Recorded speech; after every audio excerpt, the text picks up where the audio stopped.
구독자 여러분의 부의 사다리를 제공하겠습니다. 안녕하세요. 부의 사다리입니다. 오늘은 SK케미칼에 대해서 완전 정복하는 시간을 갖도록 하겠습니다. 첫 번째로 SK케미칼의 2분기 IR 자료를 조금 확인하고 기사를 확인하고 그리고 저의 어떤 생각을 말씀드리도록 하겠습니다. 실적입니다. 실적 같은 경우에는 21년부터 실적이 다이나믹하게 증가를 했고요. 특히 SK바이오사이언스 실적에 대해서 많은 영향을 미쳤습니다. 물론 전통적으로 코폴리스터 부분이 매출이 차지하는 비중이 높지만 사실 이 부분이 조금 더 발전을 해줘야 SK케미칼 자체적으로도 성장할 수 있는 그런 어떤 동기부여가 될 수 있다고 봅니다. 그린케미칼 코폴리 사업본부입니다. 매출액은 조금 늘었지만 영업이익이 조금 축소됐습니다. 사실 이 부분은 원자재 가격이나 해운 운임 상승 때문에 이익이 축소됐지만 이 부분이 지속적으로 성장을 해줘야 SK케미칼의 어떤 자체 사업의 성장이 같이 예견될 수 있습니다. PPS 사업부인데요. 이 부분은 매출은 늘었지만 사실은 적자는 계속 지속되고 있는 부분입니다.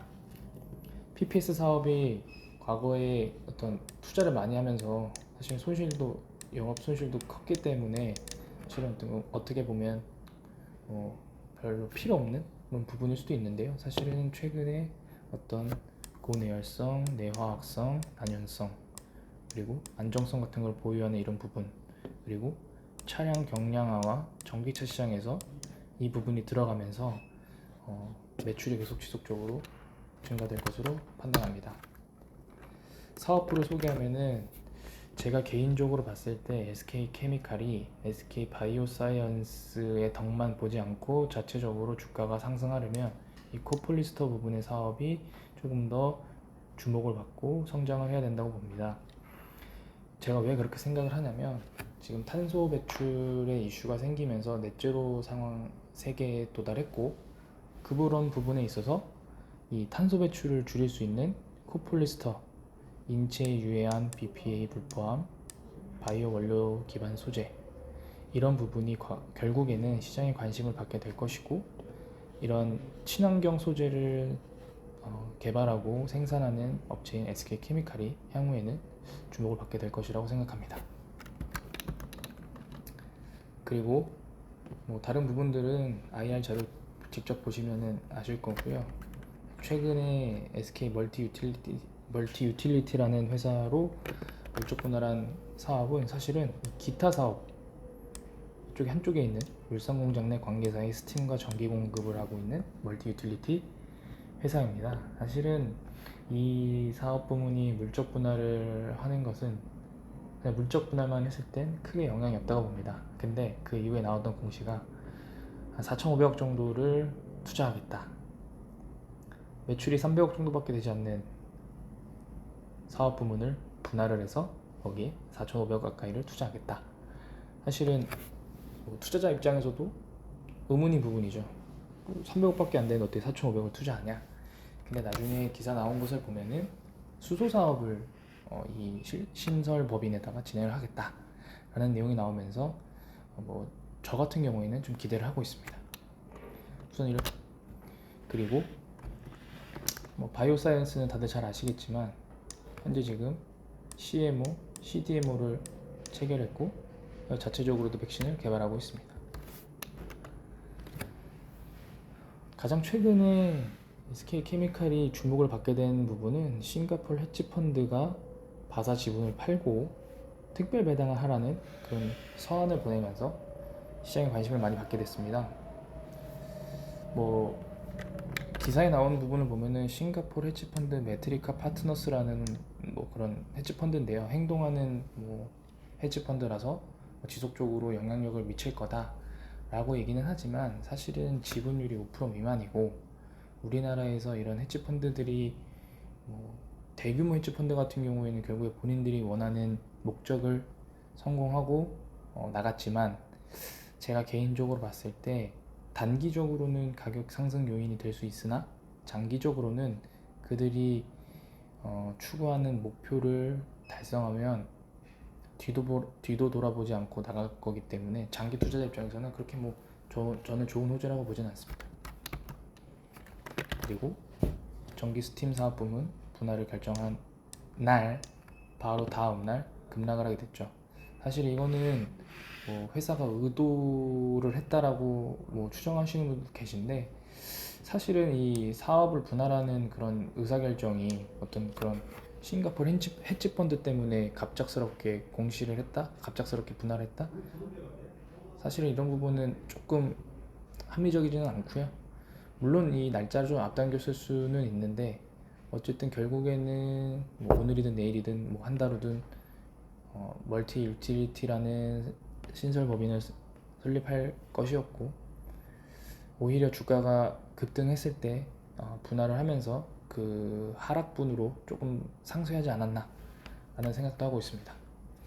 그리고 제가 더 중요하게 봤던 부분은 이 부분입니다. 친환경으로 전환하기 위해 분할 이후 4,281억 원의 시설 투자도 단행할 예정이라고 공시했다. 이 부분이 우리나라 주식시장에서 수소 사업 부분에 어떤 포커스가 되지 않을까라는 생각을 조심스럽게 봅니다. 그리고 나서 10월 13일 무상증자를 단행합니다. 물론 한 주에 0.5주를 배정해서 50%밖에 되지는 않지만 사실은 시가총액이 3조 이상 되는 기업들 중에서 무상증자를 단행하는 경우가 거의 없고요. 제가 봤을 때 2020년, 21년도에 확인된 바는 없을 겁니다. 있으면 말씀해 주시면 수정하겠습니다. 다만 0.5주를 배정하는 기업들 같은 경우는 대부분 주가가 좋지는 않았습니다. 하지만 추가적으로 21년부터 23년까지 3년간 발생하는 별도 기준 단기 순이익의 30%를 주주 환원 제한으로 활용하기로 했다. 중간 배당도 검토할 예정이다. 이런 부분이 우선주와 본주가 비록 0.5주를 배정하지만 기업이 아무래도 돈을 잘 벌고 있고 앞으로 사업도 좋을 거고 주주 친화적으로 변할 것이다 라는 기대감에 주가는 아직까지는 높은 수준에 있습니다. 제가 요 투자자별 순매수 상위 종목과 그리고 평균 단가를 갖고 왔는데요. 사실 이거를 갖고 오게 된 이유는 많은 분들이 연기금이 4월 이후부터 지속적으로 매수를 해주고 있다. 그래서 연기금을 믿어야 된다라고 말씀하시는 분들이 많습니다. 근데 저는 그렇게 생각하지 않습니다. 올해 1월, 2월에 46만원 신고가를 돌파하고 3월, 4월, 5월까지 23만원 바닥을 찍을 때까지 사실은 연기금이 그 주도범이었습니다. 주범이었죠, 주범. 보게 되시면 이거는 1월 1일부터 3월 30일까지 연기금이 순매도한 종목 상위 리스트입니다. 자, 보시면 SK케미칼 2,740억을 순매도했습니다. 그 시점에 매수는 60만 주라 이제 38만 원이지만 평균 단가 36만 원으로 다 전량 매도한 겁니다. 이 기간 동안. 지금 주가가 30만 원대니까 지금보다 20% 높은 가격에 다 팔았죠. 그러면서 3월달에 공시를 하게 됩니다. 지분이 10% 이상 갖고 있었는데 4.57%, 65만 주 던졌어요, 연기금이. 근데 문제는 기업의 가치가 전혀 변하는 게 없습니다. 딱 하나, SK 바이오사이언스가 상장했다는 거 말고. 그럼에도 불구하고 어떠한 이유도 없이 지속적으로 던지면서 주가는 폭락, 그리고 연기금은 차익 실현을 하게 됩니다. 그리고 나서 4월달부터 다시 매수세로 전환이 됩니다. 이번 주 금요일 마감까지 보게 되시면 연기금은 1,380억을 순매수하고 있습니다. 그 시점의 매수 가격은 28만원입니다. 아까 35만원에 매도했고 지금 28만원에 매수했습니다. 7만원 차이입니다. 엄청나게 뭐 고수죠. 네. 그리고 1,400억 가까이를 매수했다고 하더라도 보시면 2,800억 매도했습니다. 아직도 1,400억을 더 매수를 해줘야 올해 플러스입니다. 9월 13일에 지속적으로 지분을 매입하게 되면서 다시 10% 가까이 지분을 늘리게 됩니다. 저는 그래서 총 5가지 포인트를 봅니다.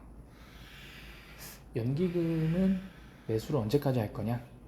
최근에는 이제 뭐 들락날락 하고 있는데, 과연 연기금이 4월부터 매수한 1,400원어치를 더 매수할 거냐? 아니면 팔 거냐? 판다면 언제부터 팔 거냐? 사실은 이런 투자자별 매매 동향에서 이런 부분이 되게 중요하게 생각됩니다. 왜냐하면 SK케미칼의 소위 주포는 연기금이랑 외국계 증권사입니다.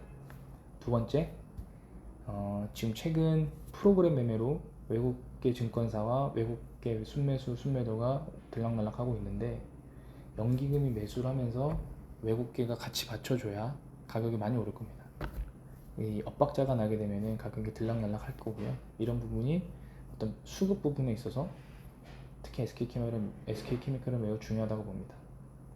두 번째로는 노바백스의 FDA 승인이 언제 날 거고, SK바이오사이언스의 자체 백신 임상이 언제 결과가 나올 거냐. 사실은 지금 무상증자나 그 배당 권리락이랑 그 다음에 이제 증잔날까지 전에 임상이 나오고 승인 이슈가 나와야 같이 이제 점프업을 통해서 가격이 많이 상승을 하게 되는데, 이런 이슈들이 함께 몰리지 않고 따로 떨어져서 나오게 되면은 아무래도 긍정적인 영향을 좀 덜 받게 됩니다. 세 번째로는 SK멀티유틸리티가 10월 25일 이제 주총을 통해서 할 거냐 말 거냐 결정이 되는데, 만약에 분할이 결정이 나면 이 수소 사업을 어떻게 전개해 나갈 것인가에 대해서 어떤 청사진이 공개가 되면 이 부분이 과연 시장에서 어떤 측면으로 받아들일 것인가, 네, 이 부분이 더 중요하고요. 그리고 여기 좀 오타가 났는데, 헤지펀드가 특별 배당을 주장하고 있는데 이 바람이 성공할까? 성공하게 되면은 그러면은 주가는 어떻게 반영이 될까? 이 부분도 고려될 부분입니다. 그리고 저는 가장 중요하게 생각하는 코폴리스터 부문의 유의미한 매출과 영업이익 많이 늘어나야 됩니다.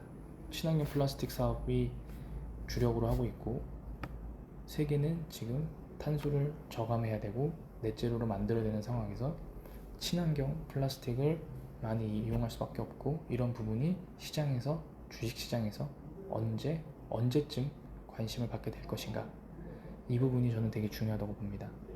그래서 제가 이렇게 영상을 찍으면서 뭐 어떤 분들은 뭐야 이거 뭐 결론이 뭐야 이렇게 생각하실 수 있는데, 저는 이 항목 5가지 항목을 보시면서 연기금이 지속 매도하네, 그러면 나는 손절 아니면 익절, 노바백스 FDA 승인 거절났네, 백신 임상 실패했네, 그러면 손절, 익절, 이렇게 이 각각 항목에 대해서 본인들이 최초 매수했을 때 생각했던 부분, 그 부분이 확정이 나면 그때쯤 매매를 해야 될지 매수를 해야 될지 매도를 해야 될지 결정하는 데 있어서 조금이나마 도움이 됐으면 해서 이 영상을 처음으로 작성했습니다.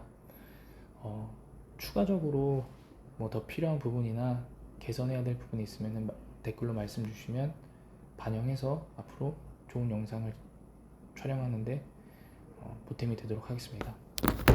이상으로 오늘 SK케미칼에 대해서 발표를 마치도록 하겠습니다.